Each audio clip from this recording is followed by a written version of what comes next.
Hello everyone, in this video we will see an exercise on QlikView. The objective of this particular exercise is what is the use of accumulation for a chart in QlikView. So basically we have to concentrate on the function known as accumulation. So over here I have taken a bar chart. So you can see these are nothing but the products and this is the sales of that particular product. So these are nothing but the coffee products. First I will show you the data which I have loaded. Click on the file menu, go to the edit script window.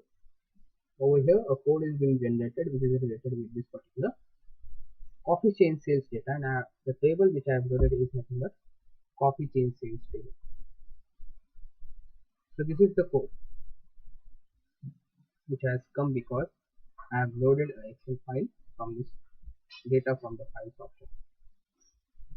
I'll click on OK. So this is the chart. So how we have to use the accumulation function. So no accumulation is being provided to this particular bar chart. So I'll right click on this particular chart, go to the properties and go to the expression tab over here. So you can see the option named as accumulation. So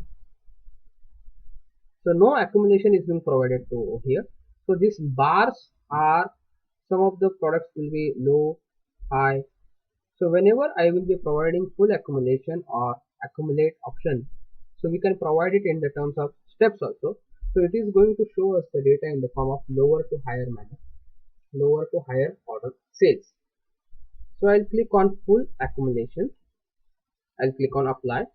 The moment I'll click on apply, you can see the changes in the chart.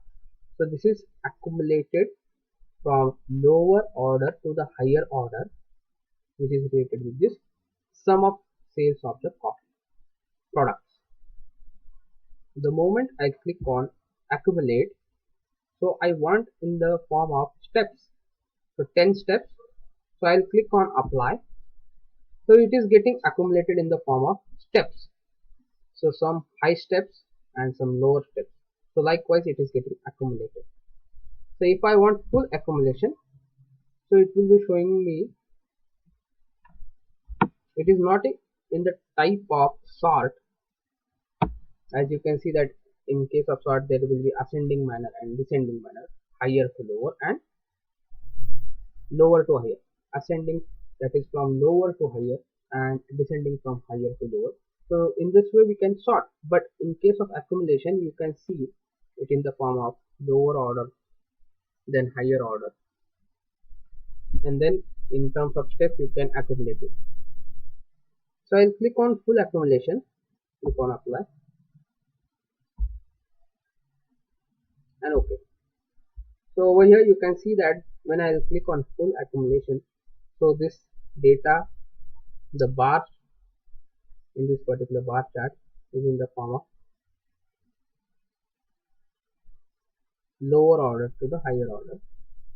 Highest order is shown over here. But when I use the function, right click, then go to properties and then go to this particular expression tab. So when I click on the accumulate option and 10 steps, this is by default 10, and when I click on apply and OK, you can see that this is accumulated, but there are some lower bars also and then higher bars. So in this manner we can do the accumulation for this particular bar chart from lower to higher order for full accumulation as well as accumulation in steps. Thanks for watching and have a nice day.